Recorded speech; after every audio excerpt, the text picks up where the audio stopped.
उसळत्या रक्ताचा पाडीला प्रभाव, गाडीली ती पेशवाई केला वर्मी घाव. इतिहासात इतिहासात इतिहासात अजरामर शूर महाराज नाव.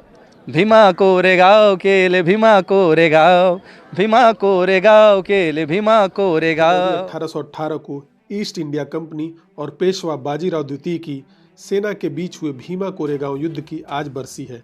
देश भर के दलित 1 जनवरी को पुणे स्थित भीमा कोरेगांव स्मारक पर जुटते हैं।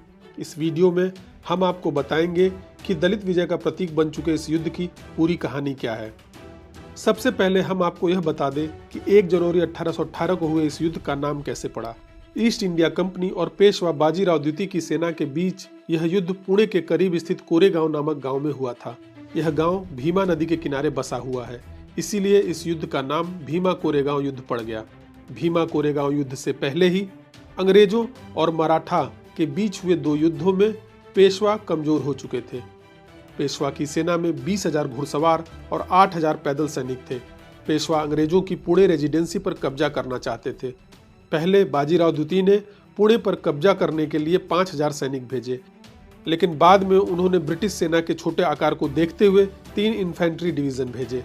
हर डिवीजन में करीब 600 सैनिक थे। 3 डिवीजन में मिलाकर करीब 2,000 सैनिक पेशवा की तरफ से युद्ध में शामिल हुए। ब्रिटिश सेना की रेजिमेंट में कुल 834 सैनिक थे। ब्रिटिश सेना ने पेशवा के सैनिकों को पुणे में घुसने नहीं दिया।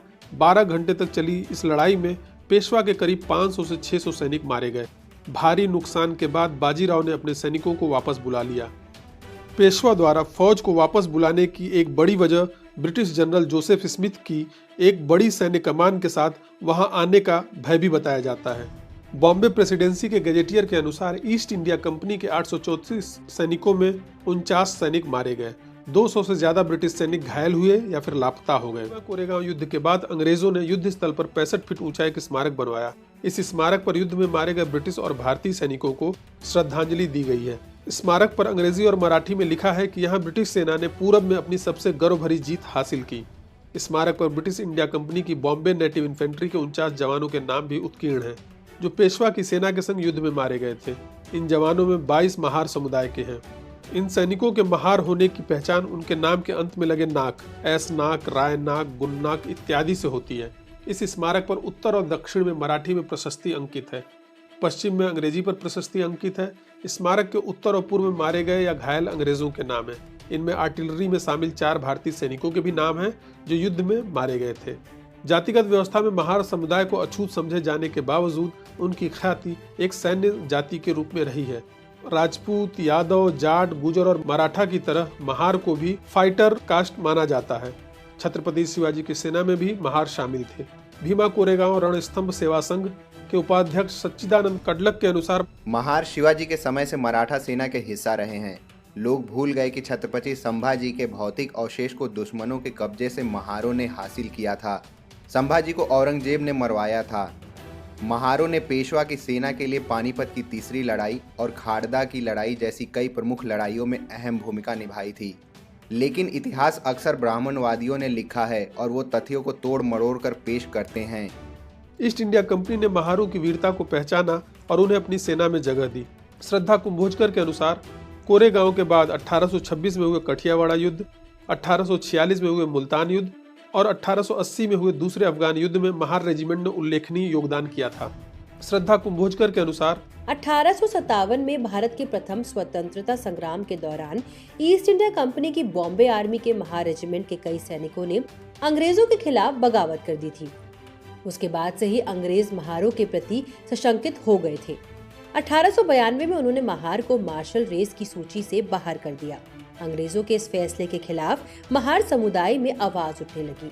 1894 में ब्रिटिश सेना के पूर्व सैनिक गोपाल बाबा वालंगकर ने एक संगठन बनाकर ब्रिटिश शासन से महारों को लड़ाका जाति समूह से बाहर करने के फैसले पर फिर से विचार करने की अपील की। एक अन्य नेता शिवराम जानबा कामले ने भी महारों को ब्रिटिश सेना में शामिल किए जाने के लिए पुरजोर पैरवी की। काम्बले ने ही कोरेगांव स्मारक पर महारों द्वारा सभा करने का सिलसिला शुरू किया। 1910 में काम्बले ने 51 गांवों के महारों की साझा बैठक करके ब्रिटिश सेना में उन्हें शामिल किए जाने की मांग रखी। 1916 तक महार कई बार ब्रिटिश शासकों से सेना में दोबारा शामिल करने की मांग उठाते रहे। अंग्रेजों ने महारों को दोबारा सेना में तब शामिल किया जब पहले विश्व युद्ध में उन्हें अतिरिक्त सैनिकों की जरूरत महसूस हुई। 1917 में बॉम्बे प्रेसिडेंसी सरकार ने महारों को सेना में भर्ती करने के साथ ही उनकी 2 प्लाटून बनाने का आदेश दिया, लेकिन 1914 से 1918 तक चले पहले विश्व युद्ध के खत्म होने के साथ ही ब्रिटिशों ने महारों की सेना में भर्ती फिर से बंद कर दी। भीमा कोरेगांव के इतिहास में बड़ा मोड़ तब आया जब बाबा साहब डॉक्टर भीमराव अंबेडकर ने कोरेगांव युद्ध की 109वीं बरसी पर 1 जनवरी 1927 को इस स्मारक का दौरा किया। शिवराम काम्बले के बुलावे पर ही बाबा साहब कोरेगांव पहुंचे थे। भीमा कोरेगांव स्मारक को ब्राह्मण पेशवा के जातिगत उत्पीड़न के खिलाफ महारों की जीत के प्रतीक के तौर पर बाबा साहब ने भीमा कोरेगांव युद्ध की बरसी मनाने की विधिवत शुरुआत की। इतिहास कधीही पुढच्या पिढीने विसरू नये ह्यासाठी शिंदे परिवार, माझे आजोबा प्रल्हाद शिंदे, त्याच्यानंतर माझे वडील आनंद शिंदे आणि आता आम्ही उत्कर्ष आदर्श आम्ही नेहमी येत असतो। याचं मुख्य कारण एकच असतं की आपला इतिहास जर आपण योग्यरित्या मांडला नाही तर पुढच्या पिढीला तो इतिहास विसरण्याला भाग पाडणारी जी बाकीच्या शक्ती असतात त्यांना ते खूप सोपं जाईल। तर आपण हा इतिहास ज्याला जसा जमेल, जिथून जमेल, आता कोरोनामुळे काहींना येता येत नाहीये, पण तरी देखील ते जिथे कुठे असतील ते ह्या महत्त्वाचं, ह्या दिनाचं महत्त्व तुम्हाला सांगता येत असेल, पटवून येत असेल ते तुम्ही केलं पाहिजे।